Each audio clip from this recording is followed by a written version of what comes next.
Okay, I wanted to make this video real quick because a friend had asked me or said that I should make a video about what I'm doing. My flip cam doesn't work, so I used to record classes that I was teaching, which are usually just crafts, so there's not like a whole lot of talking going on unless people ask questions. I don't really like to confine my classes to just sitting there and just going on and on and on about the history, but I do like to incorporate some history into it because I don't just like to just throw it in and be like, let's start about Poppets, and then tell you how to use them, but don't tell you where they came from or anything. So the basic history that I was going to give today is going to be super simple because I had a class yesterday. And I remember us scheduling the classes, the Poppet series classes, because there's going to be 4 of them. Me and my friend are doing them. My friend LaRay. She's like my pagan mom. Her and her wife are my pagan moms. And anyway, and I remember we scheduled the first 4 Thursdays in March. I didn't realize today is March 1st, so it's the first Thursday. So last night after our Spellstones class, someone's like, hey, see you tomorrow. And we're both like, what? I am not ready. I never made a handout or anything because usually I write out notes, like a complete list of notes, because I get very nervous and anxious around people as I'm very open, and usually I get there without enough time to start blocking or anything things out. So I start to pick up on everybody's, their juju or whatever. And then it makes it hard for me to concentrate. I think that's why I'm really shy as well too. I'm more of like, I call myself a creeper because I'm more of an observer instead of an interactor because I get stuff off people too much and I don't know how to translate it out right. Because I get so like, hee, instead of freaking out, I get like over hyper, and then when I become hyper, it's harder for me to work it. But I'm young, so I still have plenty of time to work on that. But anyway.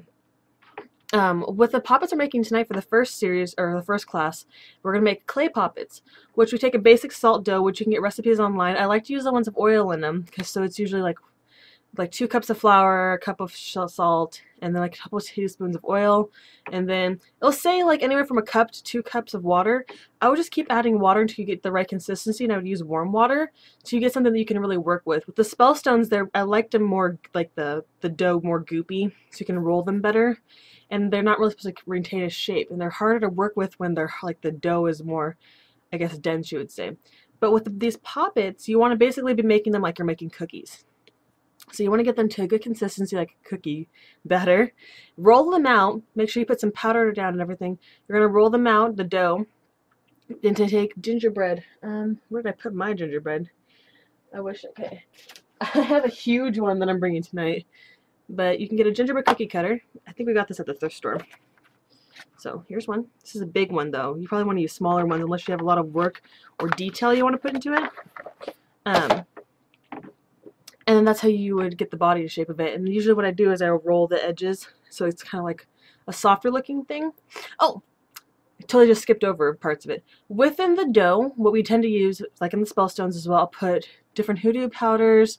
I even put sometimes incense powders in them because of the smell, and they usually have a saltpeter base, so they're not harmful or anything. And I try to use herbs that are not going to hurt anybody, because if you leave this out or something, I'm afraid like somebody's going to think it's a cookie, or your dog's going to think it's a biscuit or something. So try to use herbs, unless you live alone by yourself without any animals, that won't really hurt anybody if they eat it. Maybe they'll get diarrhea or something.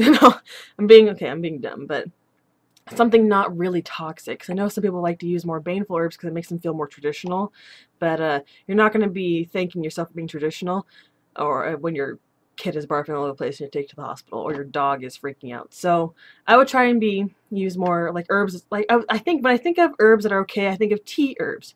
Okay, what of these herbs would I put in my tea or something? Do you know what I mean? Stuff that I would ingest regularly, something I would put into my Poppets, such as these kind of Poppets that are going to look like a cookie or something.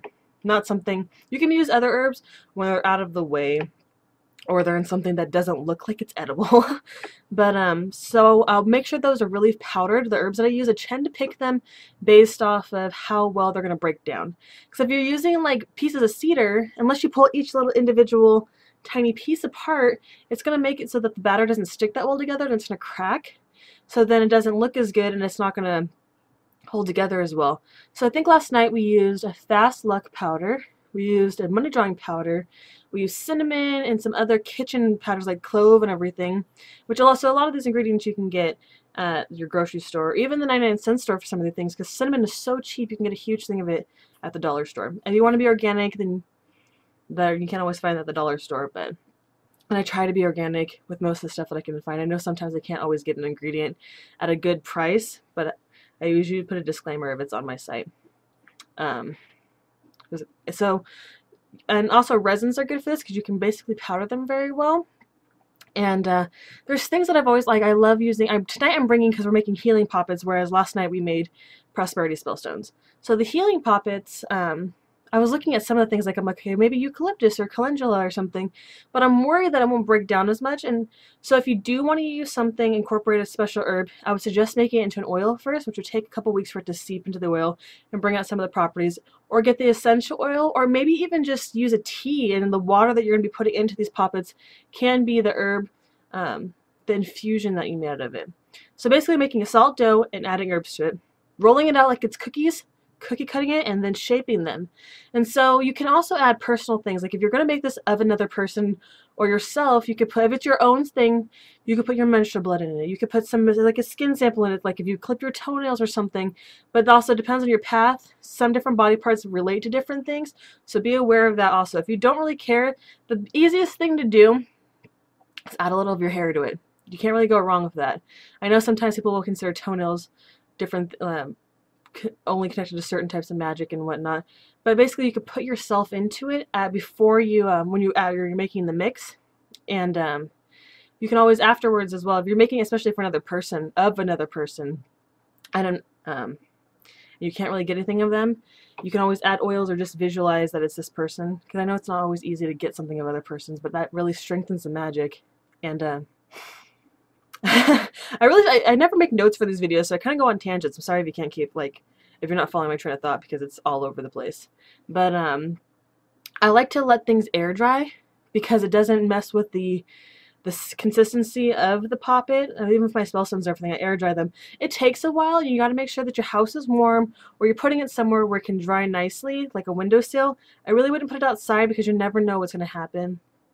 If somebody's watering, the sprinklers go off, there's an animal out there, I would try and keep them indoors. But if you want something right away and you need to work right away and start working, you can always bake it. There's different, depending on where you live, because I know if you live higher altitudes and whatnot, there's different baking times.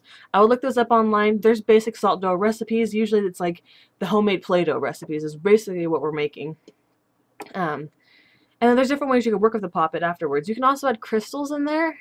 You can add bigger herbs as well, and just be aware that it's going to crack probably. And choose a gingerbread based on man or woman. I always just view this as either or, because we don't live in an age where I feel like all women are wearing dresses or anything. So if I'm going to work with this, I can make it whoever I want to. But I know some people want to make, have the visual of it wearing its little dress or whatever. And also with these poppets, you can just make it a basic healing poppet and say, okay, this is a person I visualize them healing. Or you can anoint special areas. Say they're having problems with their heart. So you can start putting different oils there, healing oils, or add a crystal there, or even make a basic salt dough, but then add a little ball of, or like a little, you know how they make like the pomander kind of beads? You can make one of those, or is it called pomander? Like the rose beads and stuff, you can make a little herbal bead and stick it in for the heart, make it out of healing herbs. There's tons of different things you can do with these clay poppets, and they're so easy to make. So I feel like not a lot of people use them, which is really strange. You would think that something this simple, more people would get into it. But then I know some people try to be more traditional and go back, like even in ancient times they're making wax poppets and everything. And I feel like that is more the traditional poppet, but I know a lot of people are connecting those with voodoo and everything. Which every time I say poppet, I hate when somebody doesn't understand what I'm saying. They immediately think I'm a practitioner of voodoo, which is not. I don't have anything against voodoo, so I'm just not a practitioner of it. And I know most people have a negative connotation with that word, so that's the basics of this class that I'm teaching tonight. If you have any questions or anything, I can always do another video. I like getting questions. And I might do another video based on if there's any questions that come up in the class tonight, or to show you what I'm making. I tend to, when I'm doing the class, not to make one of my own, so I don't take away some of the things that we're working with, and also because I like to be able to watch everybody and what they're doing. Like the spellstones last night, I made so many spellstones that I'm a little burnt out on it right now, so I'm like, no, you guys do them. It'll be fine. And I'll probably do a video after this out of spellstones as well, but I need to get ready for my class right now because I'm getting picked up in an hour, and I'm not ready. I'm still in my pajamas. Yeah, so that is the basics of making a clay poppet. And it's not one of those things that you're going to stick a needle in or something. These are not, I mean, you can make poppets for negative uses, but I do not support that. So do what you want to do.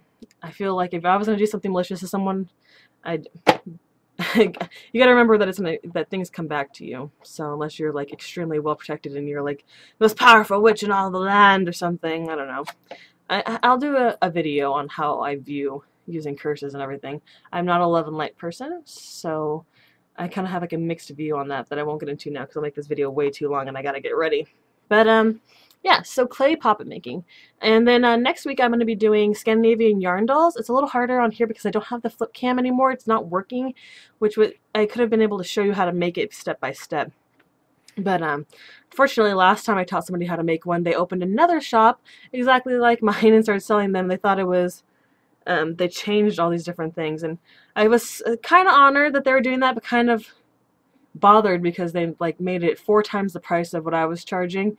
And I just felt like they had learned a craft and then went out to just drain people of their money for something that really wasn't even worth that much. I mean, I usually sell mine for $6, and I feel like that's a really good price for how long it takes and like the work that I put into it. And she's selling it for like 20 something. But I'm not gonna get into that because I know everybody copies each other, but it's different when they take something that you've taught them and turn around and work it on someone else. But yeah, so thank you for watching my video. I know I ramble a lot and I'm really sorry, so that's what the comments below are for questions. I do get back to them eventually. I don't check my YouTube all the time, so just keep an eye on. Thank you for watching.